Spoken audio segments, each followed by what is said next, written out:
Good morning, everyone, and welcome to the Unity of Reading Sunday message. Today is April 11th, and our daily word is imagination. I imagine limitless possibilities. In childhood, my imagination helped me see fascinating shapes and wondrous creatures in cloud formations. Picking up a twig, I might have pretended I held a wand that could give me magical powers. An ordinary packing box could become a vessel to sail on or under the seas. An aircraft to fly higher than the mountains, or even a spaceship I could fly to explore the stars. Much more than whimsy, imagination is a potential spiritual tool. I use my imagination with intention to give shape to my dreams and goals. Although my childhood may be a memory, I am grateful that I can still use my imagination to create the life of my dreams as I envision possibilities beyond the reality I know and the world I see. And for Luke 10:24, for I tell you that many prophets and kings desired to see what you see, but did not see it, and to hear what you hear, but did not hear it. So, I want to talk today about spiritual laws, and surely you have heard of Murphy's Law. Murphy's Law is simply whatever can go wrong will go wrong. But have you ever heard of Cole's Law? No? Well, Cole's Law is simply thinly shredded cabbage and carrots served cold with a mayonnaise type dressing. Okay, I thought a little humor to start the day might help. But I do want to begin a series today on spiritual universal laws or principles. I mentioned spiritual laws in previous messages, so I think it would be important to look at what some of those are and how they work. With a better understanding, we can better live in alignment with these laws and allow them to work for us instead of against us. Remember that Jesus said, "Do not think that I have come to abolish the law or the prophets. I have come to abolish them. I have not come to abolish them, but to fulfill them. For truly I say to you, until heaven and earth pass away, not an iota, not a dot will pass from the law until it is all accomplished. Therefore, whoever relaxes one of the least of these commandments and teaches others to do the same will be called least in the kingdom of heaven. But whoever does them and teaches them will be called great in the kingdom of heaven. For I tell you, unless your righteousness exceeds that of the scribes and the Pharisees, you will never enter the kingdom of heaven." Jesus came to teach us how to live in accordance to the spiritual laws, to live a joy-filled, abundant life. He came to fulfill the law and to show us that we can do that also. First, let's look at what laws or principles are. The dictionary defines law in 21 ways, but I took 2 for today's purpose. The first definition related to man-made laws, the principles and regulations established in a community by some authority and applicable to its people, whether in the form of legislation or of custom and policy, recognized and enforced by judicial decision. The second relates to laws of nature, science, universal laws, a statement of a relation or sequence of phenomena invariably under the same conditions, a principle based on the predictable consequences of an act, condition, or the like. The definition of principle is a fundamental, primary, or general law or truth from which others are derived. A rule or law exemplified in natural phenomena. And interestingly, the origin of the word principle comes from the Latin word meaning that which is first. Laws affect our lives every day, and many times we don't even give them any thought. There are man-made laws. When we get into the car and drive, there are laws to follow. Speed limits are set, and you can choose to obey the laws or not. If you choose not to and you get caught speeding, you pay the price with a ticket and a fine and probably some points on your license. You get punished by choosing not to follow the law. Many times you can use the excuse that you are unaware of the speed limit, and sometimes you'll get a warning, but usually ignorance of the law is no excuse. The law still applies. Some of the man-made laws still in the books are unbelievable, such as there's a law preventing dance halls to be too close to cemeteries in South Carolina. In Derby, Kansas, it's illegal to hit a vending machine. In Reno, Nevada, it's illegal to lie on the sidewalks, and up until 2019, it was illegal to throw snowballs in Severance, Colorado. You might not believe a law is appropriate. However, again, whether you believe in the law or not, you're still held to it. Laws of nature, science, universal laws, and spiritual laws are a bit different from man-made laws, as you can break a man-made law and sometimes get away with it, not receiving consequences if you do not get caught. Universal laws or principles are in effect and working all the time, and they apply to everyone, whether you are aware of them or not, or whether you believe in them or not. Take, for example, the laws of nature such as gravity. You do not have to believe in gravity for it to work. And whether you are aware of gravity, believe in it or not, if you jump off a 10-story building, your outcome will not be a pleasant one. So knowing and understanding these laws and living in alignment with them makes life much safer, easier, enjoyable, creative, and successful. And I am hoping that by the end of this series on spiritual laws and principles, you will better understand how life works and how aligning your beliefs, thoughts, and actions with these laws can make life much better for you. Many of these universal spiritual laws and principles coincide with one another and are called many different names. Because all the wisdom traditions see the beginning of everything as oneness, the first and probably most important universal law, the first principle, is the law of oneness, or as Deepak Chopra coined it in his book, The 7 Spiritual Laws for Success, the law of pure potentiality. I say the most important because all the other laws relate to this in some way, and an understanding of this law creates a better understanding of life, ourselves, and our relationship with this universal energy, which many call God. The law of oneness states that everything that exists emanates from one and the same oneness or source. This oneness or source from which everything emanates is an eternal and unchanging unified field of intelligence underlying everything and permeating the whole of creation. Because everything emanates from this oneness or source, and because this field permeates all the manifest and unmanifest parts of creation, the law of oneness also states that everything that exists is connected with everything else. That which connects everything with everything else, and therefore we ourselves with everything else too, is expressed in different ways. Some call it love, others universal consciousness. It is also referred to as ether, and in modern usage, it is sometimes called energy and sometimes light. Eric Butterworth in Unity refers to it as an allness, and it is what many refer to as God, or simply the universe. This interconnectedness means that the world does not consist of separate things. Mind and matter are not separate from each other, nor are we human beings separate from each other or from the world around us, or from nature, the plants, the animals, and from seemingly unliving material either. The law of oneness also tells us that this omnipresent field of intelligence, which lies hidden behind all the outer manifestations and phenomena, is in fact an infinite and endless field of universal consciousness. The law of oneness is therefore also known as the law of universal consciousness, the law of universal mind. In accordance with the law of oneness, this oneness is also the whole, because it is everything that there is.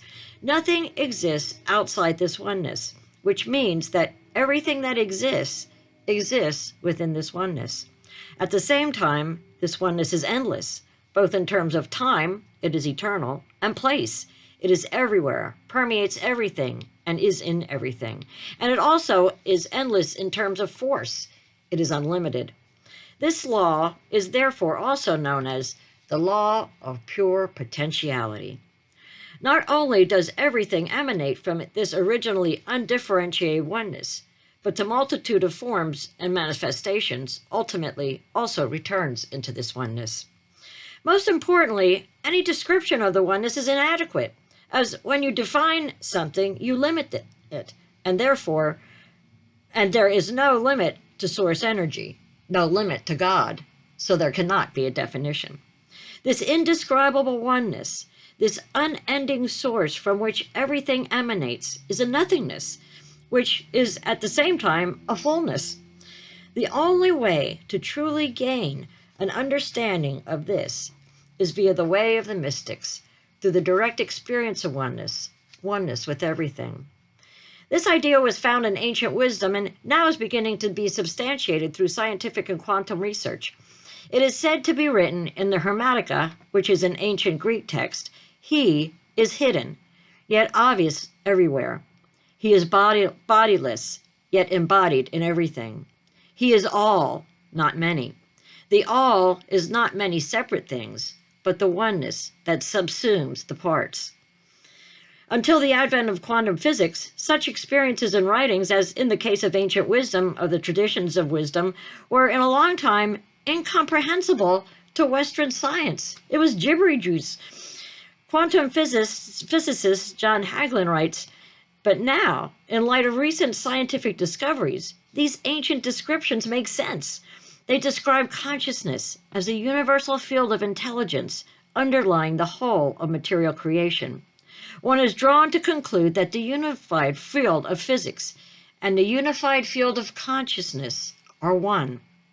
Gee, does that mean that science and physics is saying that the idea of God as a universal energy in and through everything really does exist? I believe so. All this may sound mind-boggling and is indeed hard to comprehend. So what does all this mean for us? And how can knowing and understanding this law of oneness improve our lives? Because if we truly begin to understand this, we can understand how and why all the other laws work in conjunction with this one and most important principle. Let me simplify a bit what I just said.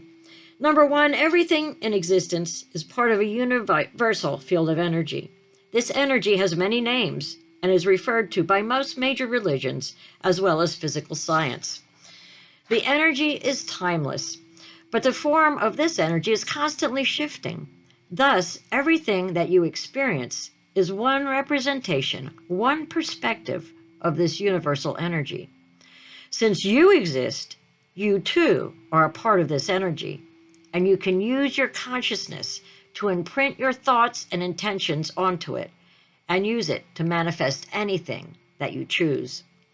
Because it is constantly changing and subject to your will, this field is a field of pure potential, ready and waiting to be molded according to your will.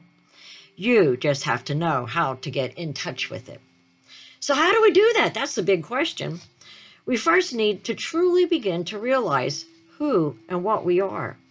We are spiritual beings living a human existence. There is no separation between this field of energy and our spiritual essence, our self. This field is our own self. And when we know that our essential nature is one of pure potentiality, we align with the power that manifests anything in the universe. Knowing who we really are gives us the ability to fulfill any dream we have, because the same field that nature uses to create a forest, a galaxy, or a human body can also bring about the fulfillment of our desires. Anything is possible in the field of pure potentiality, because this field is the source of all power, all intelligence, and infinite organizing ability. Jesus knew this when he said, "With God, all things are possible." Therefore, success in life depends on knowing who we really are. When our internal reference point is our spirit, our true self, we experience all the power of our spirit. In order to get in touch with your universal nature, you need to tap into the source of inner guidance and intuition. There are many practices that you can use to do this. One way is through the practice of silence and meditation. This means tuning out the world and taking time to simply be. In the Bible is the expression, "Be still and know that I am God." Stillness is the first requirement for manifesting your desires, because in stillness you connect with the field of pure awareness and infinite organizing power. I found this great explanation saying, imagine throwing a little stone into a still pond and watch it ripple. That's what you do when you get into the silence and introduce your intention. Even the faintest intention ripples across the field of universal consciousness that connects your desire with everything else. This field can orchestrate an infinity of details for you. But if your mind is like a turbulent ocean, you could throw the Empire State Building into it, and you won't notice a thing. So take time to be silent, to practice observing your breath and allowing whatever thoughts might come to come freely and easily. This space is the source of all creative inspiration. As I said, the stillness of the tomb is a creative womb. Practicing non-judgment is another way to experience the law of pure potentiality. Total acceptance is one of the core characteristics of any spiritual path, and by committing to not judging the people, events, and circumstances all around you, you tell the universe that you are open and ready to receive whatever is best for you. When you are constantly judging things as right or wrong, good or bad, you create a lot of turbulence in your internal dialogue. This turbulence constricts the flow of energy between you and the field of pure potentiality. In the silent space between your thoughts is the state of pure awareness, an inner stillness that connects you to your true power. Through the practice of non-judgment, you silence your mind and access your inner stillness. Another way to experience the law of pure potentiality is to spend time in nature. By observing nature, you begin to sense the harmonious interaction of all elements and forces of life. The lavish display of abundance in the universe is an expression of the creative mind of nature. Just by tuning into the mind of nature, you will access the field of pure potentiality, and infinite creativity, the spontaneously receive creative thoughts. Whether it be a stream, a forest, a mountain, or a sea, connecting with nature's intelligence will give you a sense of unity with all of life and help you get in touch with the innermost essence of your being. This essence is full of magic and mystery. It is fearless. It is free. When you are grounded in the knowledge of your true self, you never feel fearful or insecure about money or fulfilling your desires. You never feel guilty about wanting or having an abundance of anything because you realize that the essence of all material wealth is life energy. You know that your desires are inseparably connected with everything else. Your very desire is not your own. It is an evolutionary impulse coming through you. So why would you doubt it? Impulse is part of the greater pattern, which is to grow and evolve into greater abundance and creativity. The law of oneness, of pure potentiality, says that you are consciousness itself, both as it manifests in the material world and as it lies unmanifest in your being. With the knowledge and practice of this law, you can put yourself in harmony with nature and create with carefreeness, joy, and love. Wherever you go in the midst of activity, carry your stillness within you. Then the chaotic activity around you will never overshadow your access to the field of pure potentiality. Our essential nature is one of pure potentiality. When you discover your essential nature, you know who you really are. In that knowing itself is the ability to fulfill any dream you have, because you are the eternal possibility. The immeasurable potential of all that was, is, and ever will be. The law of pure potentiality could also be called the law of unity, because underlying the infinite diversity of life is the unity of one, all-pervasive spirit. There is no separation between you and this field of energy. The field of pure potentiality is your own self, and the more you experience your true nature, the closer you are to the field of pure potentiality. If you really take this to heart, and understand this first law, the law of oneness, of pure potentiality, is understanding of God. And you may already be realizing how all the other laws work under this principle, such as the law of attraction, the law of cause and effect. Next week, I will continue the series on spiritual law with the law of attraction and vibration and some others, and I hope you join us then. Until then, I encourage you to realize your own oneness through the practice of meditation, or at least times when you consciously quiet your mind. Spend time in nature. Spring is the perfect time for this. Begin practicing non-judgment. Be aware of the subtle judgments you are making throughout the day and realizing the place of peace you feel when you practice acceptance. Know the truth of your own being, and this truth will set you free. Free to love, free to enjoy prosperity and abundance, and free to live the life that you want and were meant to have. Know you are loved. Your life matters as you are part of this magnificent oneness of life. And so it is. I'll take these thoughts into meditation.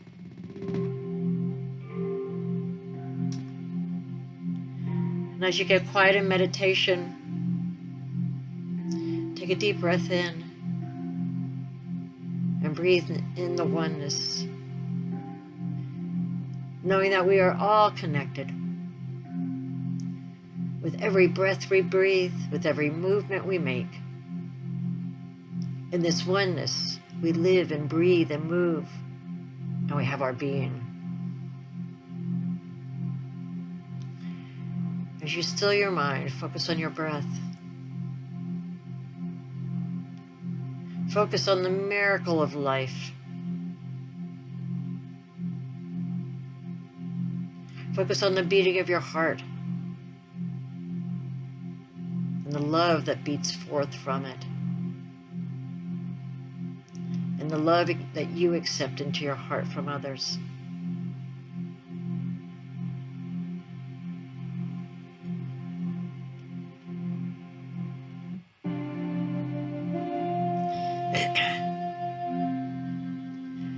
Know who you are. Affirm, be still, and know that I am God. As Jesus said, did I not tell you, you're all gods.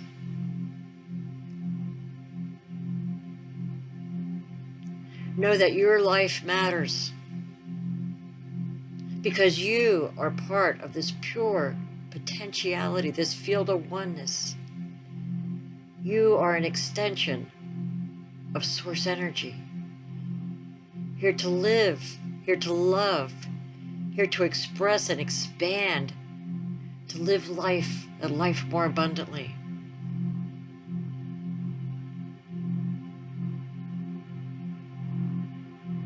In this stillness, realize who you are. For you are love. You are power. You are intelligence. You are pure potentiality.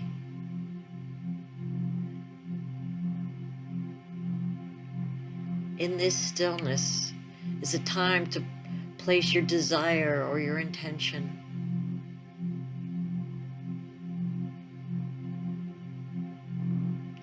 But first, work on the stillness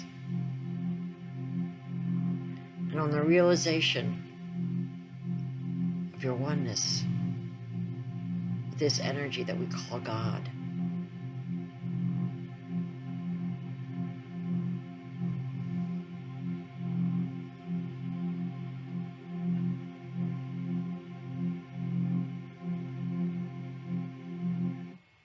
Know that you are love.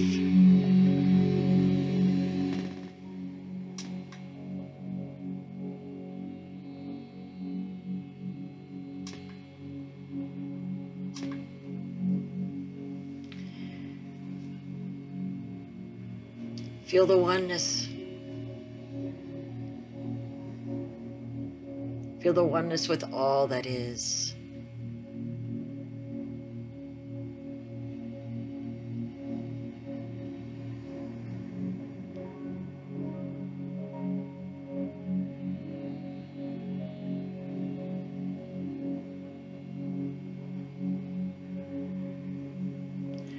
Know that life has so much more to offer you.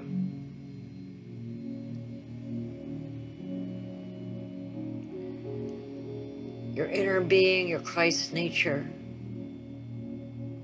this spark of divinity is calling forth, rise, rise and come forth.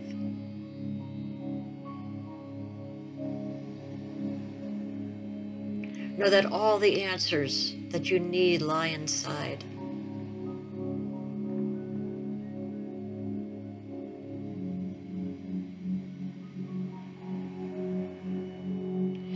Look for messages in nature and in the world around you. For the universe speaks to you through other people, teaches you through nature, through experiences.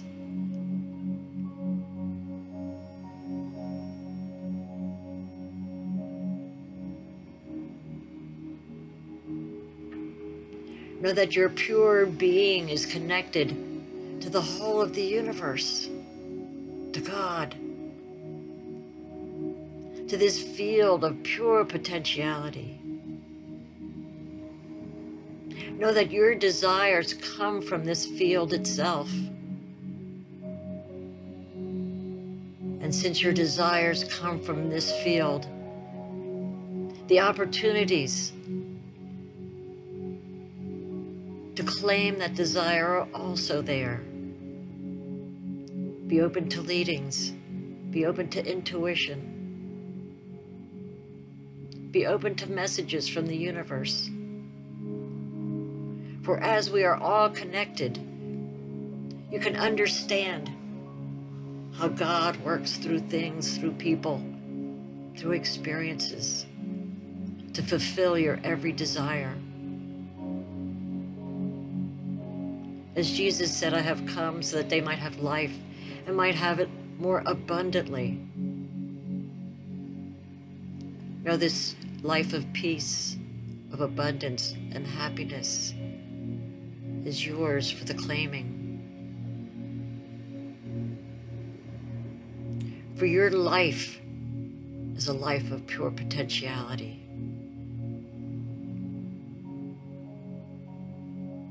Make a commitment to practice this stillness. Go into the quiet and truly know who you are.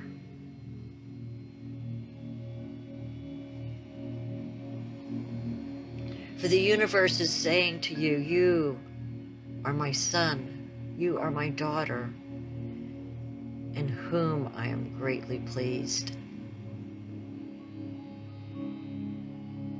Know that this field of energy in which we move and live and have our being is here to support you, to support your dreams, to support your desires. Trust it, love it, follow it.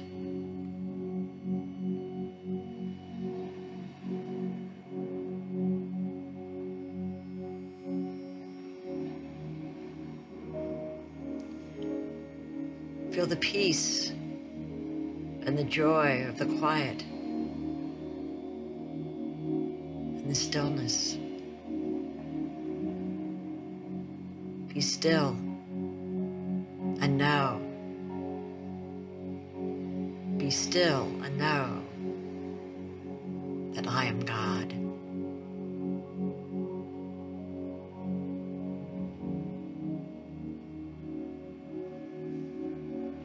Throughout the day, make a commitment to practice non-judgment.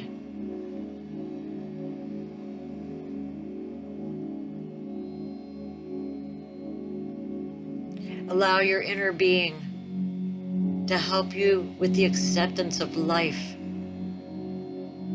Be open to all possibilities.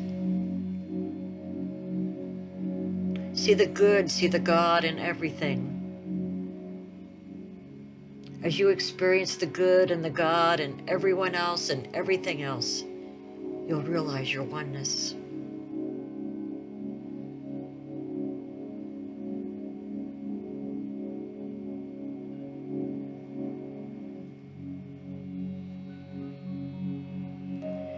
Know who you are.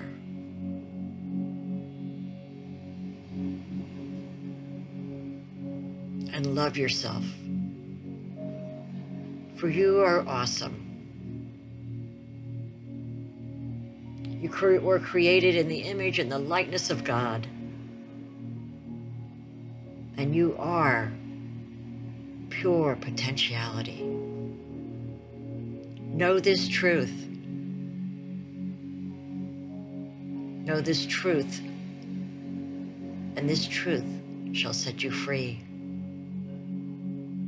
And so it is. Amen. You can sit in the stillness or come back at any time when you're ready.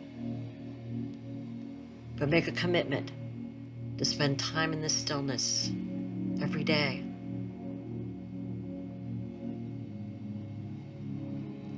Commune with nature and practice non-judgment and see the changes in your life. And know that you are worthy. And so it is. Amen.